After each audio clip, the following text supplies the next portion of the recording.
Welcome to the J-Fed Football Show, Federation of Champions, here we go. Draft the super flex in our big ass home. Follow the weed signs if you wanna get stoned.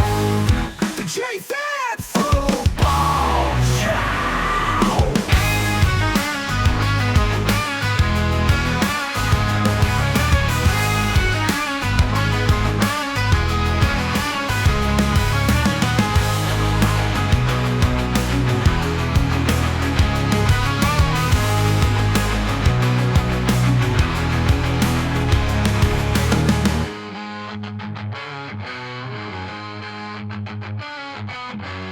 Welcome to the J-Fed Football Show, Federation of Champions, here we go. Draft a super flex in our big ass home. Follow the weed signs if you wanna get stoned.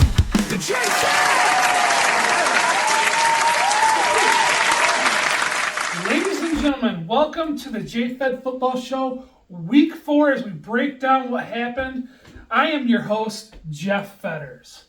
And of course, like we do every week, without further ado, let's get started with the bullet points. Number 1, injuries again. It is going to be a bullet point week after week after week. I swear, big people going down. This week, it was none other than Malik Nabers. Non-contact injury, ACL, he's done for the season. Lamar Jackson goes down with a little bit of a limp. But it seems like every week we have a superstar going down for a period of time, whether it be Joe Burrow or CeeDee Lamb or Malik Nabers. It always seems like it's somebody that you really need in your fantasy team. Next bullet point. How could your backup quarterback suck so fucking bad? I don't get it. We pay quarterbacks more than any player on the field. But when it comes to a backup quarterback, it's like, we don't care. You can sit there and tell me they don't get a lot of game action. I don't care. Jake Browning has had some game action. He's played decent in the past, but he sucks. You had to know that going into practice. Like, your practices couldn't run fluid this week if that's what your performance is like. That was the worst offensive performance I've ever seen. I do not get it. I worry for any team out there when their quarterback goes down. I mean, I don't want Kyle Allen, the quarterback of the Detroit Lions, but fuck, he's better than Malik Hooker. But look at that. They couldn't even work out a plan there, even when you try to have a plan. Unbelievable. Last bullet point for the week. Why do we still have ties? Are you kidding me? 40-40 tie? Look how depressed everybody walked off that field. They're like, oh yeah, we're going for the tie. I really don't know what to do. That's because none of them probably had a tie their entire life. Think about it. We don't do ties in high school. We don't do ties in college anymore. We haven't done ties in college since like the early 90s. I mean, but always the professional league's the one to last to act on. Not only do we still have ties, we just got it to where both teams possess the ball, but then you're stupid as fuck and it's a 10-minute overtime. What are you going to do with 10 minutes? A team could basically go down the field in 7 minutes. All of a sudden, that next team's got to run a 2-minute drill. Well, good job for taking the fucking ball, because now you got 2 minutes to go down the field and try to score. Oh, shit, we're going to run out of time. What do? We got to kick the field goal because you run out of fucking time?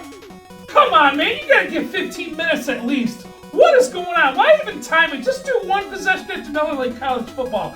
This is irritating. A professional league still having ties. That's all I got for the bullet points this week. Let's go ahead and get to that fantasy breakdown. Federation of Champions, we are here for the CBS breakdown. And wow, did we have a very high bubble this week. Holy smokes. Yeah, insane. So without further ado, let's break down the scores. I do not have an image this week because my pin marks are all over because it threw me off. But here we go.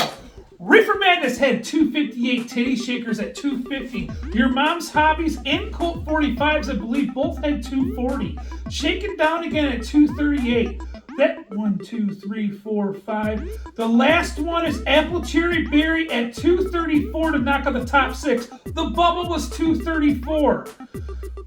Washington Commanders at 231. Buddy's Ballers at 227. Injured Reserve at 222. All of them normally would be pretty good, even though the bubble's been a little higher this year. We have below 200 big TDs at 195, Penix and BJJ at 182. Our lowest score was 182 this week. So everybody, let's give everybody a nice round of applause. Cool. Congratulations. Let's go ahead and take a look at the standings. They are starting to sort of expand out. We have the King sitting up at top at 12-0 with the Titty Shakers. He's been rolling every week. He finally is started to open his mouth up a little bit. I'd be running it off too, but there I am at the very bottom with 2 measly wins. Got a long way to go, but it is what it is. It's a long season, so playoff spot I believe is at 500 exactly, sitting in 6th place at 6-6. Is that correct? Yeah, sure, sounds correct. Probably not. No, that doesn't sound right. Who cares? You got an image to look at it. All right, next, let's go ahead and hit our next award. We got the Bo Jackson Award. It goes to Reefer Madness, putting up 258 points this week. Congratulations, barreling down that tunnel, knocking it out of the ballpark. Golden Shaft this week, man. This guy is starting to accumulate golden dicks all over his walls. I mean, he's got one in his bathroom, he's got one in his living room, his basement, puts on the mantle, he's shaking one here, he's shaking one there. Shaking down again, Dan. 238 points. I feel like we talk about this every week. You're outdone by the kicker at the end after Justin Fields brings you back on Monday night. I mean, that's sort of brutal. I mean, I feel like you've been is that your 3rd one? It's just getting unreal.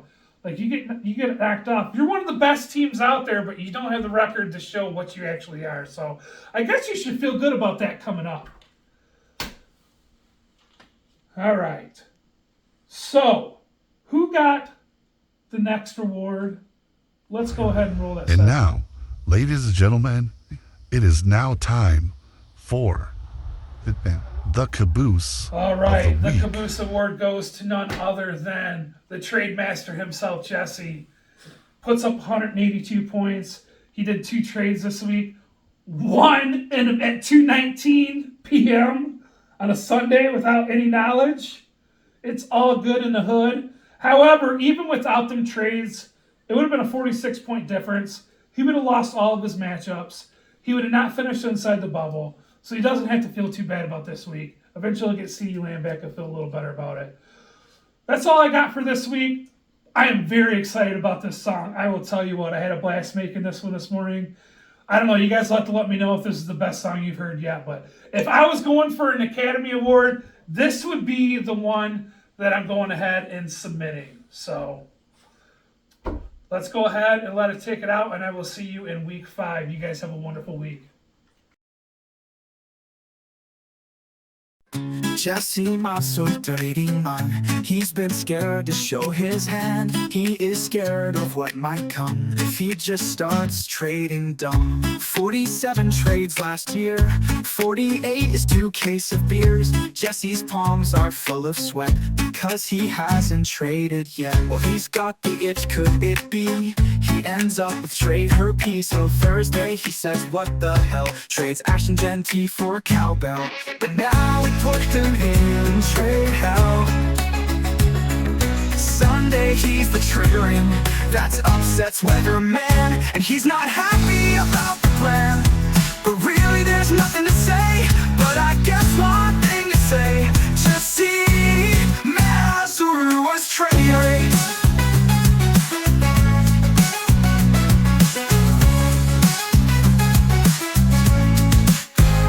Raped. Jesse Masso trading man. He's been scared to show his hand. He is scared of what might come if he just starts trading dumb. 47 trades last year, 48 is 2 cases of beers. Jesse's palms are full of sweat because he hasn't traded yet. Well, he's got the itch, could it be? He ends up with trade herpes. So Thursday he says, what the hell? Trades Ashton Genty for cowbell, but now it put him in trade hell. Sunday he's the triggering that's upsets Weatherman, and he's